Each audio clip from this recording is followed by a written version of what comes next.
Ever since the release of the original Game Boy, the handheld game console business has been kind of a Bermuda Triangle for any company not named Nintendo. From the Atari Lynx up through the Neo Geo Pocket Color and beyond, every system that's tried to take on the Nintendo juggernaut has ended up in a flaming pile of smoldering wreckage.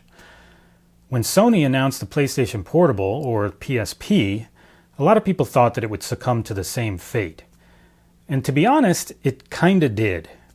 It was a bona fide hit in Japan, and it sold fairly well in the United States for a while, but it did die a pretty quick death.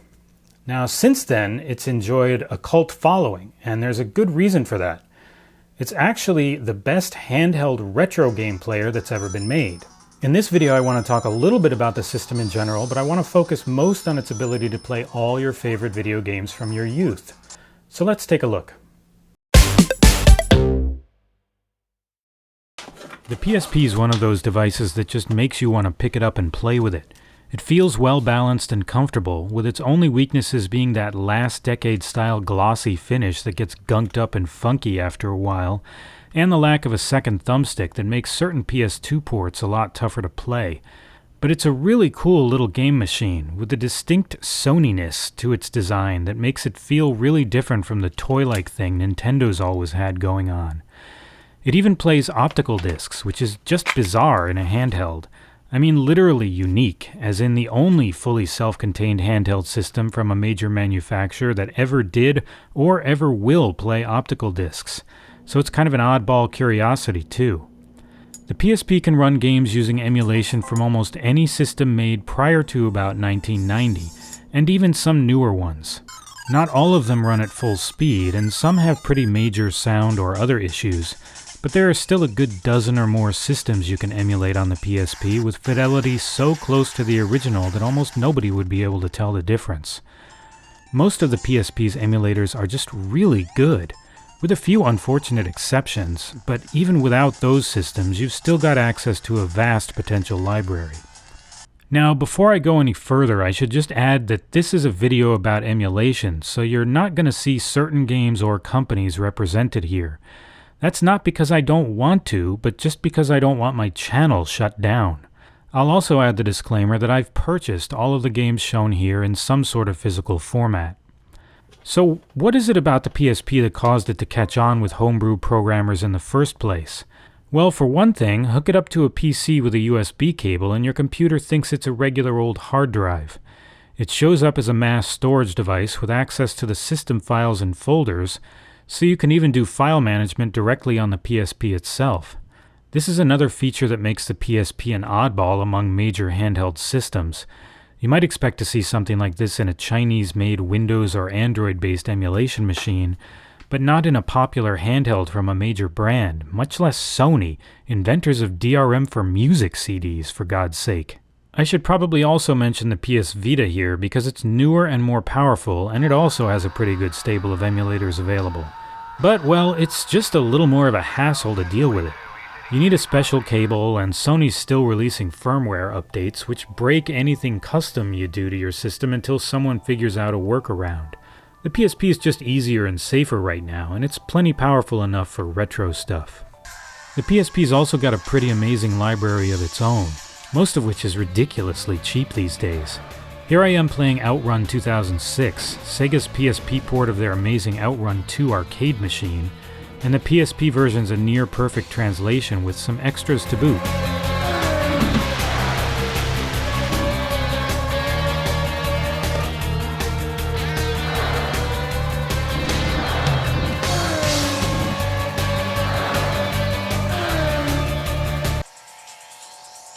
This is Wangan Midnight. You can tell I like racing games, with its realistic renditions of the Shuto Expressway and Wangan route in Tokyo and Yokohama.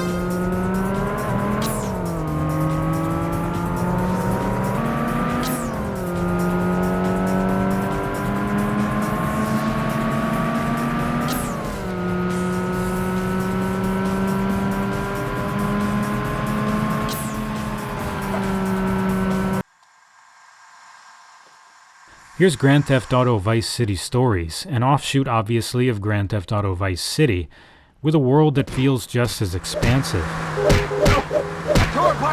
like you in now! Mother car's a boat, you dig?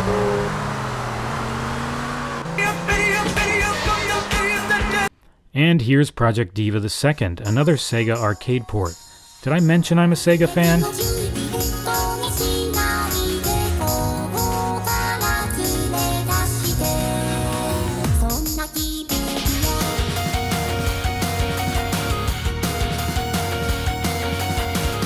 PSP games still look great.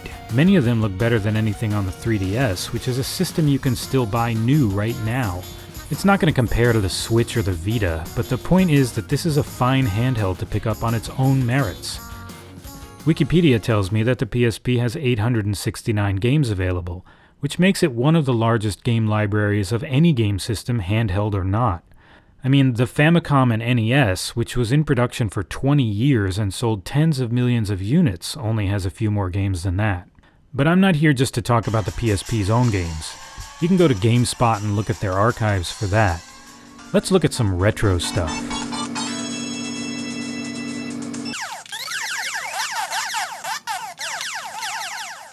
So first, go out and pick up a PSP if you don't have one yet. There are 4 unique models, the PSP 1000, 2000, 3000, and Go. My first piece of advice is really don't get a Go. This machine existed for one reason, and that was to force you to buy all your games from the PlayStation Store. It has no UMD slot for disc-based games at all, and why deprive yourself of that? Yes, these days you can rip UMDs and run games off a memory card, but you can do that just as well with one of the other machines, and you can also play those same games for real off the disc if you want. Given that you can't even connect a PSP to the PlayStation Store anymore, there's just really no point that I can see in getting a Go. Of the other 3 machines, I'd really only consider a 2000 or a 3000. The 2000 was slimmer and lighter and had a brighter screen than the original, and it also doubled the internal memory for faster load times.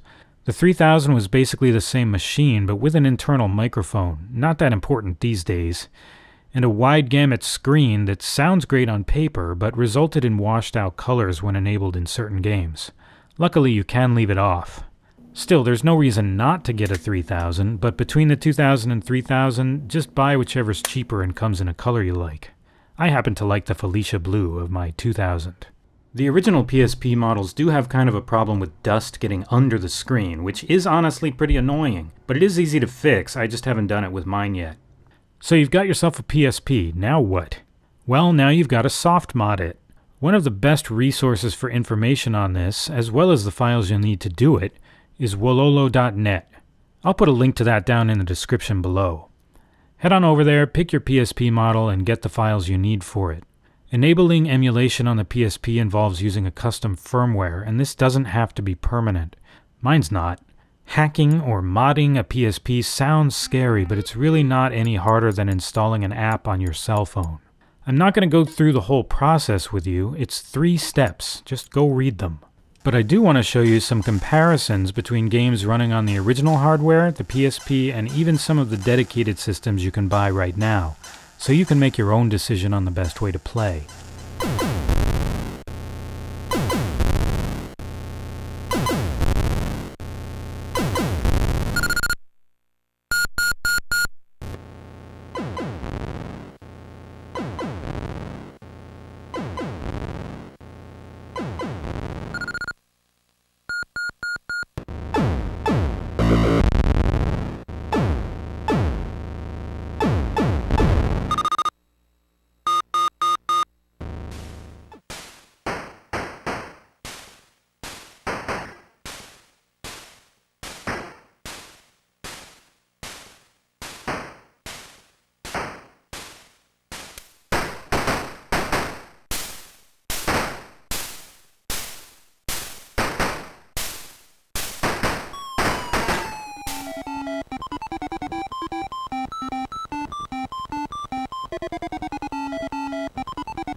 When I reviewed the AtGames Sega Genesis portable player, a lot of people complained about the audio on that machine. I admit that I don't normally notice this all that much unless I do a straight A-B comparison because of the types of games that I normally play. But one of the problem titles is supposedly Phantasy Star 3, so let's just compare the intro music right now on the PSP and the Sega Genesis portable.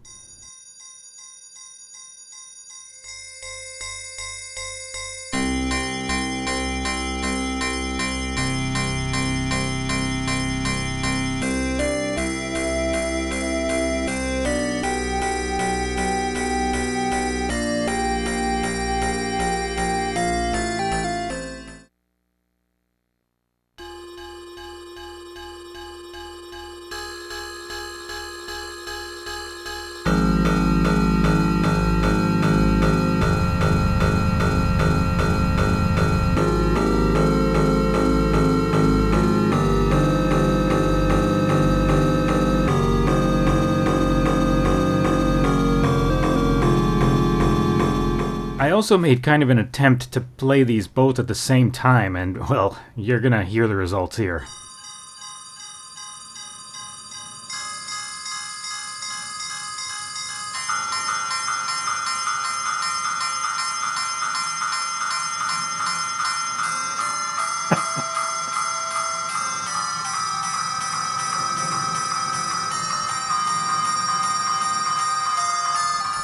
I will tell you that despite its reputation in some corners of the internet, the PSP's emulation ain't perfect. There are games that just don't run at all, even in the best emulators on the system. Other emulators are a real pain to set up, and a few big ones, like MAME, run so slowly that they're basically unusable.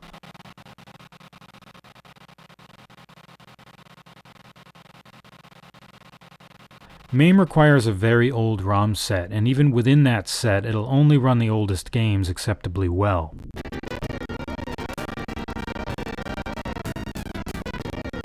This isn't just a limitation of the PSP hardware. It really makes no sense that a system that can run a game like Metal Slug 5 perfectly can't run freaking Gyrus. That's just inexcusable. Still, don't look a gift horse in the mouth. I don't. There are still at least several thousand games that the PSP is capable of running without any issues at all. You'll never run out of stuff to play.